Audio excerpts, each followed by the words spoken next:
Saudara dan saudariku yang terkasih, Salam, selamat berjumpa kembali dengan renungan harian Iona, Inspiration of New Apostolic. Kiranya damai sejahtera Tuhan Yesus Kristus senantiasa menyertai kita sekalian.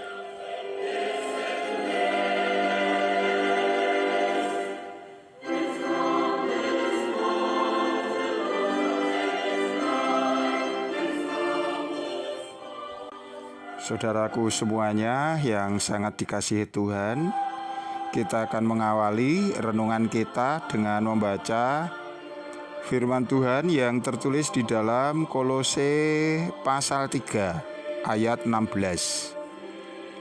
Hendaklah perkataan Kristus diam dengan segala kekayaannya di antara kamu, sehingga kamu dengan segala hikmat mengajar dan menegur seorang akan yang lain, dan sambil menyanyikan mazmur dan puji-pujian dan nyanyian rohani, kamu mengucap syukur kepada Allah di dalam hatimu.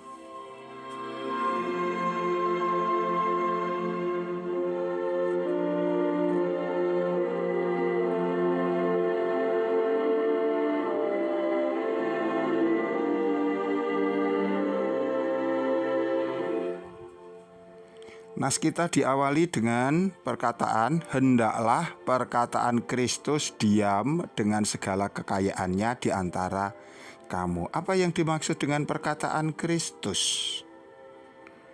Perkataan Kristus adalah yang pertama dan yang terutama adalah pesan tentang penjelmaannya sebagai manusia, kematiannya, kebangkitannya, kenaikannya ke surga, dan kedatangan Sang Putra Allah kembali yang akan terjadi nantinya. Kita semua mempercayai hal ini. Kepercayaan ini dihasilkan dari kenyataan bahwa Allah telah menebus kita. Allah kini yang memerintah kita, menguasai kita, menentukan hidup kita, dan senantiasa memberikan apa yang menjadi kebutuhan hidup kita. Ya, Injil Yesus hendaklah hidup di dalam hati kita. Jikalau kita mengatakan Injil, maka di sana yang kita bicarakan adalah semua tentang Yesus, tentang riwayat hidupnya, tentang persembahan kurbannya, dan juga kenaikannya ke surga dan kedatangannya kembali. Kita menjalani perintah-perintah Tuhan, Injil Tuhan Yesus Kristus, bukan karena sebuah kewajiban atau karena takut akan hukuman, akan sanksi, takut tidak diberkati, takut hidupnya berkekurangan, takut tidak diselamatkan, bukan. Melainkan kita mentaati perintah-perintah Allah, menjalankan di dalam kehidupan kita semata-mata karena kasih kita kepada Dia. Kita menyebut Allah kita itu Bapa. Mari kita bayangkan, kita ini anak. Kita memiliki Bapa yang penuh kasih, Bapa yang begitu peduli kepada kita. Apakah kita tidak tergerak untuk melakukan segala sesuatu yang menjadi perkenan hati Sang Bapa? Bukan karena kita takut dihukum, bukan karena kita takut tidak diberi apa yang menjadi kebutuhan kita, tetapi karena dasarnya kita mengasihi Tuhan, kita mengenali kemurahan-Nya. Ini yang mendorong kita untuk gemar melakukan apa yang menjadi kehendak Allah.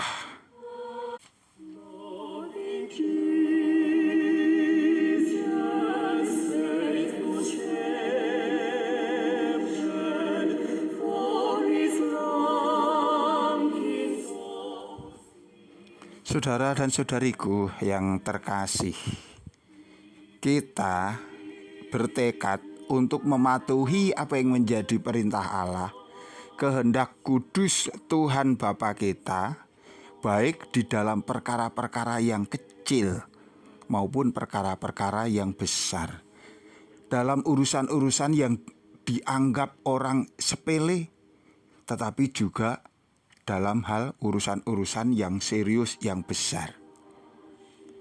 Kita tidak ingin untuk berpikir sebagaimana orang-orang mengatakan, jikalau sudah berurusan dengan uang, maka Tuhan itu tidak ada. Ini sangat penting saudaraku, karena seringkali orang itu tidak sadar bahwa dia menganggap Allah tidak melihat perbuatannya, sehingga mereka bertindak untuk mencari keuntungan sendiri dengan cara melanggar perintah-perintahnya. Kita ingin senantiasa menjunjung tinggi perkataan Tuhan Yesus Kristus, yaitu Injilnya yang kudus di dalam segala situasi dan kehidupan kita. Kita hendaknya senantiasa menyetujui apa yang menjadi nasihat Tuhan, perintah Tuhan, isi dari Injil itu sendiri, meskipun mungkin itu tampak seperti merugikan kita dalam sesaat. Mungkin itu juga terasa seperti kita kehilangan sebuah kesempatan untuk meraih sebuah keuntungan. Tidak, saudaraku. Injil tidak akan pernah menjerumuskan. Tuhan Yesus Kristus tidak akan pernah melemparkan engkau ke dalam sebuah permasalahan, tetapi justru sebaliknya. Engkau akan ditolong, engkau akan dilindungi.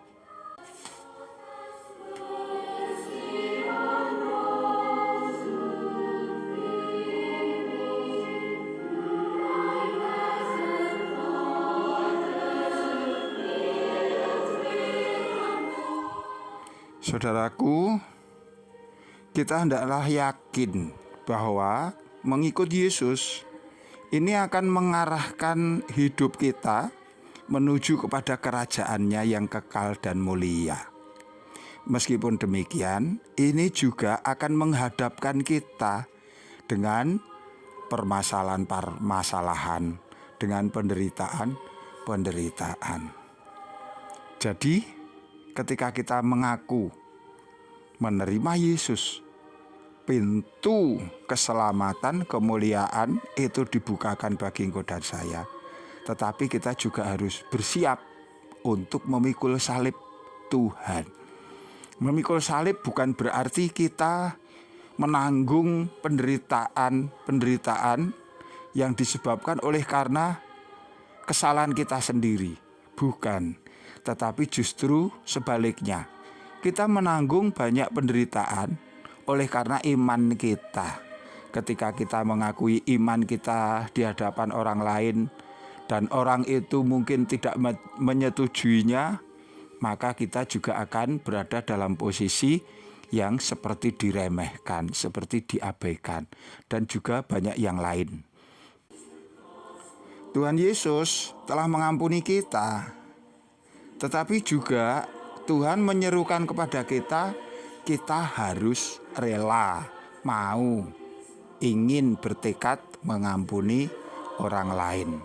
Kita tidak ingin menjadi orang yang egois, di mana beban kita ingin diringankan, di mana dosa kita ingin dilenyapkan, dihapus dengan pengampunan di dalam Tuhan Yesus, tetapi kita tidak mau mengampuni orang lain. Kesalahan yang barangkali tidak seberapa kita ingat-ingat terus. Itu tidak bersesuaian dengan kehendak Allah. Allah mengasihi kita tanpa syarat. Tetapi Allah juga mengharapkan kita untuk bersumbangsih bagi keselamatan sesama kita. Bahkan kepada mereka yang tampak begitu berbeda dengan kita. Kita harus peduli kepada mereka untuk gemar mengarahkan kepada kebaikan, berbagi tentang kebaikan-kebaikan Tuhan, dan jika perlu menegur apabila saudara kita itu berjalan ke arah yang bertentangan dengan kehendak Allah, menegur atas dasar kasih dengan cara yang baik.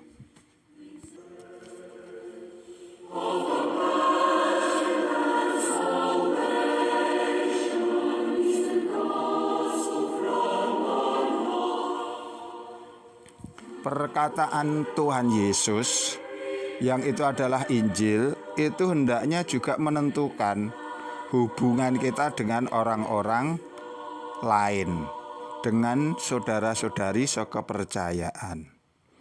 Karena kita juga adalah bagian dari masyarakat, tetapi lebih khusus lagi kita adalah bagian dari gereja Kristus. Karena kita telah dipilih dan dipanggil oleh Tuhan Yesus Kristus. Biarlah pilihan ini menutupi segala perbedaan yang ada. Kita sama-sama pengikut Kristus, percaya, beriman kepada Sang Juru Selamat. Kita tidak perlu mempermasalahkan demikian banyak perbedaan, melainkan kita fokus kepada tujuan iman kita. Kita dijamin oleh karena kemurahan Tuhan Yesus Kristus, kita akan mengalami pengampunan dosa. Pengampunan inilah yang akan mengangkat derajat kita. Manusia yang rendah, manusia yang hina, kita akan diangkat sebagai ciptaan yang mulia di hadapan Allah.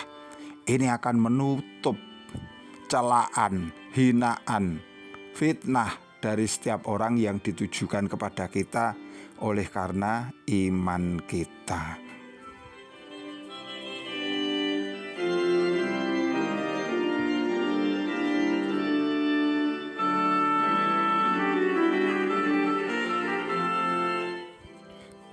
Akhirnya saudara dan saudariku yang terkasih, biarlah Injil Tuhan Yesus Kristus menjadi ciri khas kata-kata kita, percakapan kita, sikap kita, tingkah laku kita.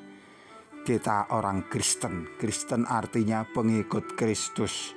Akan sungguh tidak baik kalau pengikut Kristus kok sifat dan sikapnya tidak mencerminkan kasih sebagaimana Tuhan Yesus Kristus. Kita masih jauh untuk dapat secitra dengan Tuhan. Tetapi ketika kita berusaha, jarak yang jauh itu sedikit demi sedikit akan menjadi dekat. Dan akhirnya benar-benar kita dapat bersekutu dengan Dia untuk selama-lamanya.